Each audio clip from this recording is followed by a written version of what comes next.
क्या है आध्यात्म? दर्शन, चिंतन धारा, विद्या या संस्कृति की परंपरागत विरासत। आध्यात्म दर्शन यानी जीवन का शाश्वत सत्य। मानव जीवन से जुड़े शाश्वत सत्यों को जानिए और समझिए उपासक डॉक्टर सोहन राज तातेड़ से हमारे खास कार्यक्रम आत्मविज्ञान में। आत्मविज्ञान यानी सही दृष्टि, सही सोच। भाई और बहनों, मातृशक्ति को नमन।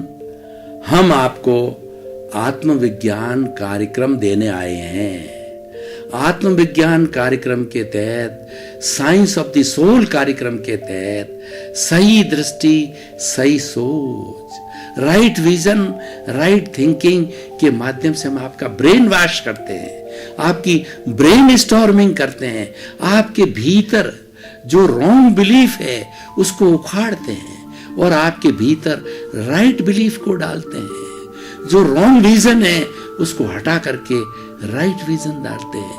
नेगेटिव थॉट का नाश करके पॉजिटिव थॉट डालते हैं। अज्ञान को हटा करके हम आपके बीच के अंदर ज्ञान डालते हैं, उससे आपका विकास होता है। तो इसी क्रम में आज का हमारा बहुत सुंदर विषय है कर्म सिद्धांत की वर्तमान में प्रासंगिकता। अति सुंदर विषय है। सारी दुनिया कर्म से संचालित होती है। 84 लाख जीवा योनि के प्राणी हैं, कर्म सिद्धांत से चलते हैं। कर्म सिद्धांत ये कुदरत का कानून है, ये सनातन सत्य है, ये अल्टीमेट ट्रुथ है। ये हमको स्वीकार करना पड़ेगा, चाहे आप मानो या मत मानो। आपका कर्म सिद्धांत आपके ऊपर कार्य कर रहा है। कई बार क्या होता है कि हमारे सामने कोई चीज होती है तो हम मान लेते हैं कि ये मेरे पिता है, ये मेरा भाई है, ये मेरी पत्नी है, ये मेरा घर है, और उसकी जानकारी नहीं हो तो हम मानते नहीं हैं। कई बार लोग ऐसे अड़ियल होते हैं कि तुम्हारे परदादा का ये नाम था, कि मैं नहीं मानता क्योंकि वो देखा नहीं है। परदादा तो था, परदादा से दादा आया, दादा से पिता आया, पिता से तुम उसके पुत्र आए, मानो या मत मानो। तो कर्म सिद्धांत जो है ये 100% प्योर मैथमेटिक्स है और यही गवर्न करता है। इसको आप मानना न मानना आपकी इच्छा है। कर्म सिद्धांत, कर्मों के वर्गीकरण के बारे में मैं नहीं जाऊंगा कि कर्म कितने तरह के हैं और इसका क्या क्लासिफिकेशन है। मैं तो सिद्धांत की प्रासंगिकता आपको बताना चाहूंगा, क्योंकि ये भी अपने आप में एक पूरा विषय है कि किस तरीके से कर्म सिद्धांत प्रासंगिक है। सबसे पहले ये है कि कर्म क्या होते हैं। जो आत्मा में विश्वास करते हैं, जो धर्म में विश्वास करते हैं, जो ईश्वर में विश्वास करते हैं, जो पुनर्जन्म में विश्वास करते हैं, वह हर धर्म, वो हर जो है धर्म की शाखा जो है कर्म को मानता है। क्योंकि कर्म के बिना धर्म कैसे होगा, धर्म के बिना कर्म कैसे कटेंगे। तो एक दूसरे से जुड़े हुए, एक दूसरे से पूरक है, एक सिक्के के दो पहलू होते हैं। तो इसीलिए हमारा कर्म सिद्धांत पूर्ण रूप से प्रासंगिक है। ये हर प्राणी पे लागू होता है। और कर्म जो होता है, हमारे सामाजिक कर्म भी होते हैं, हमारे वैश्विक कर्म भी होते हैं, हमारे जो है प्रदेशीय कर्म भी होते हैं, वो व्यवहार जगत के होते हैं, राष्ट्रीय कर्म भी होते हैं। राष्ट्रीय कर्म कैसे होता है? देखिए कि स्वयं व्यक्ति को अच्छा बुरा मिलना, उसको मैं एक बार छोड़ रहा हूं। राष्ट्रीय कर्म ऐसे होते हैं, हमारा शासक अच्छा आ जाता है, यथा राजा तथा प्रजा। अच्छा शासक आता है, हमारा ध्यान रखता है, हमारे सुख दुख पर ध्यान देता है, हमारे बीच में आता है, हमारा रोटी कपड़ा मकान शिक्षा चिकित्सा जो है उसकी सुविधा दिलाता है, हमारे अच्छी ट्रेन की व्यवस्था करता है, सफाई की व्यवस्था करता है, रोशनी की व्यवस्था करता है, सड़क की करता है, बिजली की करता है, पानी क्या करता है। इसमें चाहे पंचायत हो, चाहे और नगर पालिका हो, चाहे ब्लॉक हो, चाहे डिस्ट्रिक्ट हो, चाहे जो हमारा स्टेट हो, चाहे हमारी केंद्र की व्यवस्था हो। तो जहां पर जैसा राजा होता है तो हमको अच्छा राजा होता है, अच्छी सुविधाएं मिलती है, तो हमारा पुण्य कर्म है।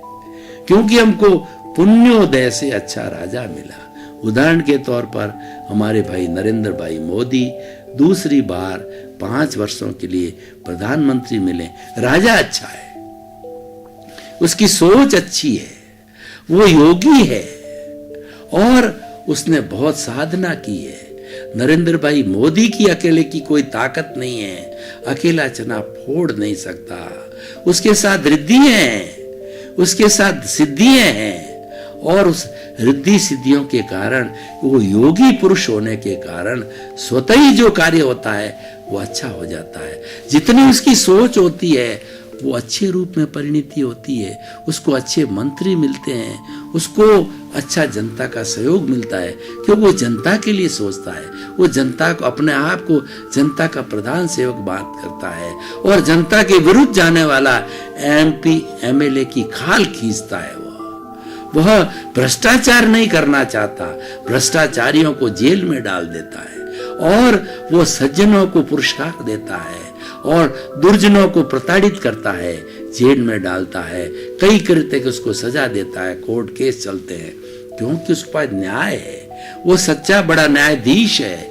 ऐसा अच्छा न्यायाधीश मिलता है, ऐसा अच्छा राजा मिलता है, वो जनता का पुण्योदय है। और उसके विरुद्ध भ्रष्टाचारी राजा मिलता है जो है, मैंने पिया मेरे बैल ने पिया, हुआ ढहे तो ढहे, मेरी जेब भरनी चाहिए, ऐसा जो ऑफिसर मिल जाता है, ऐसा कर्मचारी मिल जाता है, ऐसा MLA मिल जाता है, ऐसा MP मिल जाता है, ऐसा प्रधानमंत्री मिल जाता है। मैं किसी को दोष नहीं देता, मैं किसी की निंदा नहीं करता।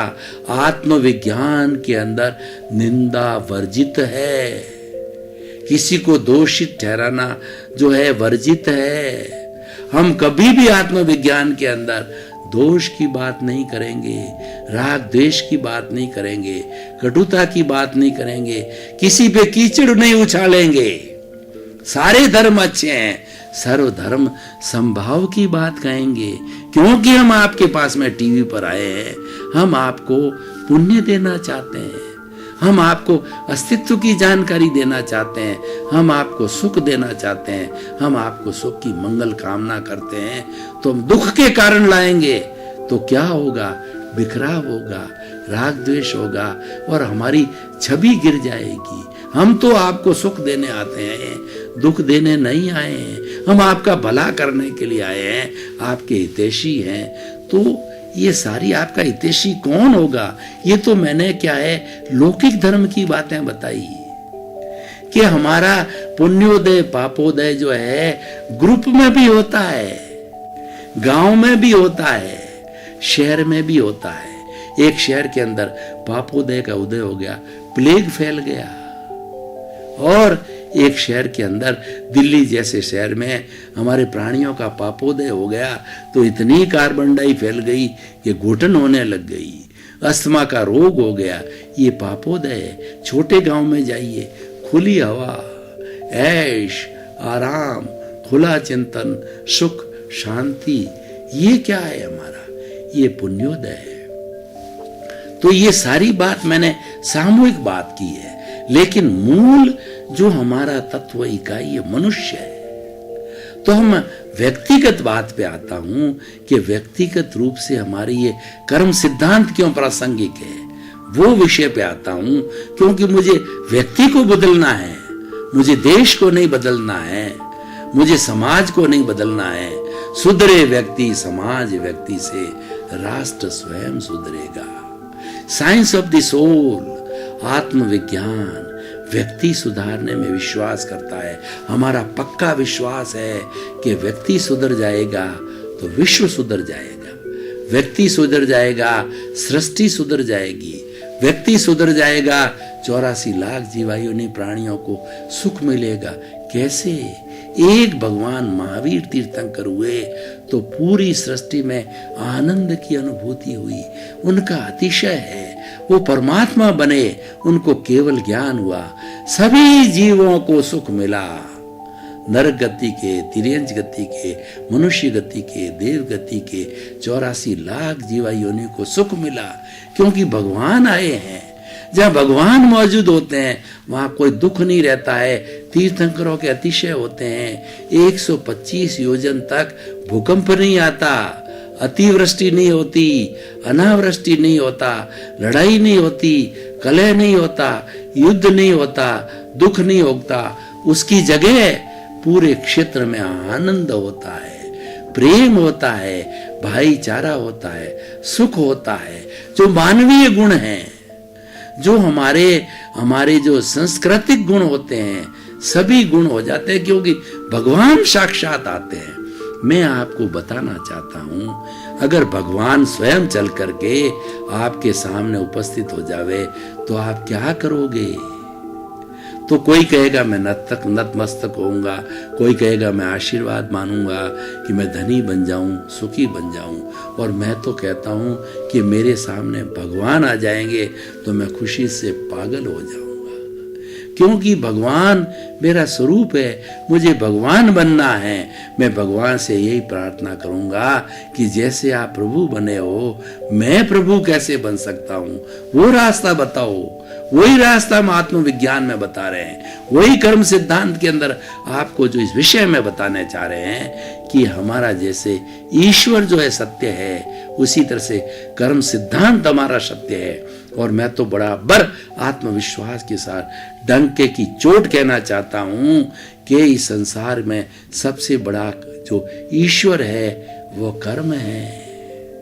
को सुख को दुख देत है और कर्म देत जग जोर, उर्जत सुरजत आप ही और दर्जा पवन के फेर। भाइयों बताइए कि जो बालाजी के मंदिर पर, कृष्ण भगवान के मंदिर पर, जो हमारे तीर्थन के मंदिर पर बड़ी ध्वजा लगी होती है, वो कभी उलझती है कभी सुलझती है।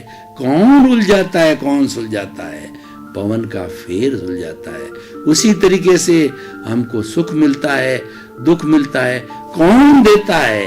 हमारे अर्जित कर्म देते हैं। हमारे संचित कर्म जब प्रारब्ध में आते हैं, उदय में आते हैं, वो 3 तरह के कर्म होते हैं, संचित और आपके प्रारब्ध और क्रियमाण जो हम संचित करने जा रहे हैं, हम नए कर्मों का अर्जन करेंगे, वो क्रियमाण है। पूर्व में हम स्टॉक लेके आए हैं, वो संचित कर्म है। और पूर्व के स्टॉक कर्म जब उदय में आते हैं, उसको प्रारब्ध करते हैं। जब भोग में आते हैं, जब वो कर्म फल देते हैं, जब सुख दुख की अनुभूति कराते हैं, उस वक्त तो प्रारब्ध कहलाता है, उस वक्त तो उदय काल होता है। इस दुनिया के अंदर, इस पूरी सृष्टि के अंदर 33 करोड़ देवी देवता को मान लीजिए, कोई भी ऐसा पावरफुल देव नहीं है जो आपका बुरा कर सके। कोई भी ऐसा पावरफुल देव नहीं है जो आपका बुरा करते हैं। करता है बुरा या अच्छा, आपके कर्म करते हैं। अगर आप पिछले पूर्व जन्मों से अच्छे कर्म लेके आए हैं, पुण्य का कर्म लेके आए हैं, आपको सुख मिलेगा, शांति मिलेगी, आनंद मिलेगा, पद मिलेगा, प्रतिष्ठा मिलेगी, आप सुखी जीवन यापन करेंगे। और पाप कर्म लेके आए हो तो गरीब के घर में जन्म होगा, जन्म से ही घर में माँ बाप के बीच में कलह होगी और धन की कमी होगी। आपको रोटी कपड़ा मकान शिक्षा चिकित्सा के लाले पड़ेंगे, अच्छी तरह से पढ़नी, 2 जून की रोटी भी नहीं मिलेगी। ऐसे ऐसे कष्ट आएंगे। लूला जन्म ले लेगा, लंगड़ा जन्म ले लेगा, अपाहिज हो जाएगा। ऐसे ऐसे जीव जन्म लेते हैं कि जन्म से ही अपाहिज होते हैं, जन्म से ही लूले होते हैं, जन्म से ही लंगड़े होते हैं। और ऐसा ऐसा हमारे साथ कोई जो है कुठाराघात हो जाता है, कोई सदमा पहुंचता है कि वो व्यक्ति 10 साल 5 साल 20 साल के लिए कोमा में चला जाता है। ये सब क्यों होता है? ये सब कौन कराता है? ये कर्म कराता है। तो बताइए, क्या है कर्म सिद्धांत प्रासंगिक नहीं है? ये हर क्षण प्रासंगिक है। आपके जीवन जन्म से लेके मृत्यु तक का सारा लेखा जोखा कर्म रखता है। ये कर्म आपका ईश्वर है, कर्म आपका देवता है, कर्म आपका न्यायाधीश है। तो क्या वो प्रासंगिक नहीं है? उसके बिना आपका क्या काम चलेगा? आप कैसे उठेंगे? आप कैसे भोजन करेंगे? आप कैसे खाएंगे? कुछ भी नहीं कर सकते। वो सारा डिसाइडेड है। हम प्री डिसाइडेड लेके आते हैं। ये प्री डिसाइडेड हमारे कर्म साथ में आते हैं। कर्म हमारे छाया की तरह पीछे करते हैं। कर्मों के लिए मैं सब प्रासंगिकता बता रहा हूं कि कितने प्रासंगिक है। ये एक 100% प्रासंगिक है, 100% रिलीवेंट है। और ये ईश्वर है, यही भगवान है, यही न्यायाधीश है, यही देवता है, यही सुख देने वाला है, यही दुख देने वाला है, यही तरक्की कराने वाला है, यही गिराने वाला है, यही डुबाने वाला है, यही ऊंचा उठाने वाला। मैं आपको उदाहरण देना चाहता हूं। 1000 गायें खड़ी है और एक गाय के एक बछड़े ने नया जन्म लिया। उस बछड़े को आपने 500 फुट दूरी पर छोड़ दिया। वो बेचारा नया जन्मा हुआ बच्चा है, उसको भूख लगी, उसको दूध चाहिए, तो आपने उस बछड़े को अपने 500 फीट की दूरी से वापस छोड़ा। वो बछड़ा 1000 गायों में से जाकर के अपनी माँ का दूध चूएगा, अपने माँ का थन चूसेगा। दूसरी गाय कितनी 999 खड़ी है, उसके पास नहीं जाएगा। ये क्या बताता है? ये प्रूफ है, ये रिलेवेंसी है, ये प्रासंगिकता है। आपके कर्म आपके पीछे लगे हुए हैं। पत्नी का कर्म आपके काम नहीं आएगा, बेटे का कर्म आपके काम नहीं आएगा। मैंने सामूहिक कर्म की बात कही, वो सामूहिक कर्म अलग है। अब मैं व्यक्तिगत बात कह रहा हूं कि सामूहिक कर्म में समूह होता है कि पूरे परिवार के दिनमान खराब आते हैं तो सभी मिलके भुगतते हैं, लेकिन व्यक्तिगत कर्म व्यक्ति ही भुगतता है।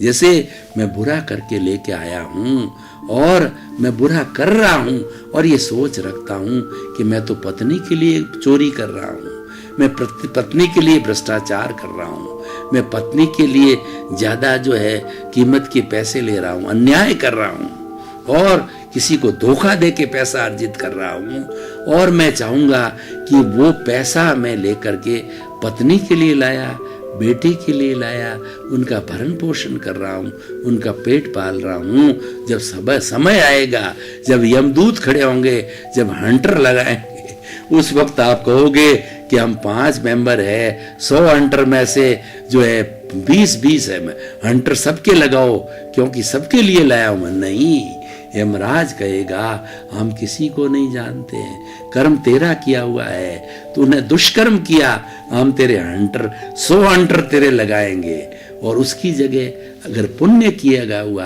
आप जन्नत में जाएंगे तो आप देवता बनेंगे। कोई हंटर नहीं लगाएगा, सब आपके बड़ी बड़ी जो है वो देवियां होगी। एक एक नाटक आप देखेंगे, वो नाटक हजारों हजारों साल का होगा। आपके चारों तरफ सुख होगा। देवलोक का नजारा सब हमको कई बार पिक्चरों में दिखाया जाता है। देवलोक क्या होता है? जिसके घर में होता है प्रेम होता है, जिसके घर में शांति होती है, जिसका बेटा बाप की सेवा करता है, माँ की सेवा करता है। बेटा श्रवण कुमार है और उसकी पत्नी भी सेवा करती है और माँ बाप सबको आशीर्वाद देते हैं। माँ बाप ने किसी को सीए बनाया, किसी को इंजीनियर बनाया, किसी बेटी को जो है अरबपति घर में ब्याया, बेटी सुखी है, उन्होंने अपना काम कर दिया, सबको पैरों पर खड़ा कर दिया। तो बताइए वह क्या है? वह देवलोक है। और उसके विपरीत जाइए, घर में कलह। माँ बाप ने तो सबको संपत्ति दे दी, माँ बाप बूढ़े हो गए, अब उसके बेटे और बहुएं कहते हैं इन बूढ़ों की पिंड छुड़ाओ। उसको जो है वो कुंभ के मेले में छोड़ के आ जाते हैं, वृद्धाश्रम के अंदर कर देते हैं। सभी खाते पीते हैं बेटे, सबको माँ बाप ने अच्छा पालन पोषण किया, अच्छे संस्कार दिए, अच्छी शिक्षा दी, सब पोस्ट ग्रेजुएट, सभी धनी हैं। ये कैसे बने? माँ बाप ने बहुत किया, लेकिन ये नरक का था, भोग था, तो वो उनको वृद्धाश्रम जाना पड़ा। तो मैं कर्म की गहराई में नहीं जा रहा हूं, मैं तो यही बता रहा हूं कि जैसा बोगे वैसा काटोगे। ये कर्म सिद्धांत की प्रासंगिकता है। As you will sow, so will you reap. जैसा करनी वैसी भरनी। जैसा करके लेके आए हो वो फिल्म खुल रही है। वो फिल्म 50-60 साल जितनी उम्र है वो फिल्म चलेगी, प्रति क्षण चलेगी। 24 घंटे की फिल्म है। उस फिल्म में कभी सुख मिलेगा, कभी दुख मिलेगा। तो हमारा ये प्रासंगिकता हम आपको ये दे रहे हैं, जब आपको सुख की अनुभूति हो तभी भी फूलो मत, राग मत करो, और दुख की अनुभूति हो उस वक्त द्वेष मत करो, क्योंकि राग द्वेष से ही ये कर्म अर्जित हुए हैं। तो जो ही आप राग द्वेष से जुड़े और जो प्रसंग आपके सामने दुख का आ गया, आपने दोषित माना कि बेटे ने दुख दिया है, मेरा पैसा कोई हड़प करके ले गया है, उसने दुख दिया है, वो बदमाश है, वो गुंडा है। कोई नहीं गुंडा है, कोई बदमाश नहीं है। आपके कर्म ऐसे ही हैं जो आप करके लेके आए थे। वो तो बेचारा निमित्त है, उसको आपके पास आने की कोई ताकत नहीं है। आप जो है भरे बाजार में खड़े होकर के आप कहिए कुछ ऐसे लोगों को जो नीडी है, जिनको पैसे की आवश्यकता है, वहां आप खड़े होकर के कहिए कि मेरे को 100 घूंसे मार दे तो 100 रुपये दूंगा। अगर किसी के साथ आपका हिसाब नहीं है, पैसे लेने के लिए आपको एक भी व्यक्ति घूंसा नहीं मार सकता, वो कैसे कहेंगे आप सज्जन पुरुष हो, हम आपको घूंसे मार के पैसे लें? हम ऐसे बेवकूफ हैं क्या? वो कोई घूंसा नहीं मार सकता। ये इस बात का परिचायक है कि आपका जो समूह खड़ा है उसमें कोई हिसाब बाकी नहीं है। और हिसाब बाकी है तो मैं आपको बताना चाहता हूं, आप एक कमरे में 5 लोग सो रहे हैं और अभी ऐसा मौसम है कि मच्छर बहुत है।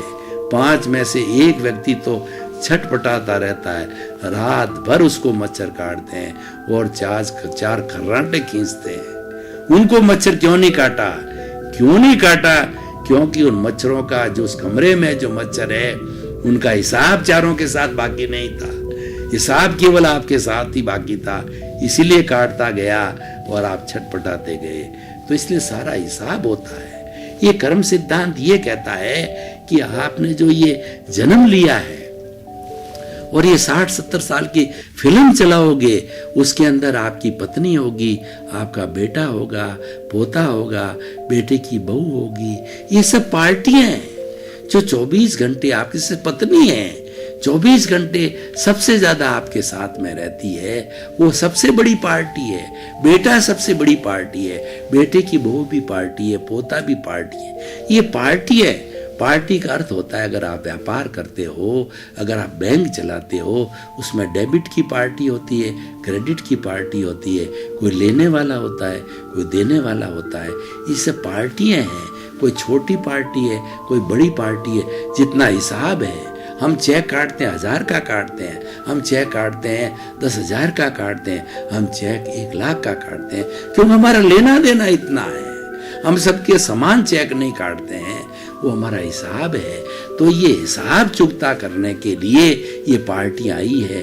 कोई आपको दुख देगी, कोई आपको सुख देगी, कोई आपको गालियां देगी, कोई आपका पैसा हड़पेगा, कोई आपकी कोई सेवा नहीं करेगा, लेकिन प्रॉपर्टी में से उजरदारी करेगा।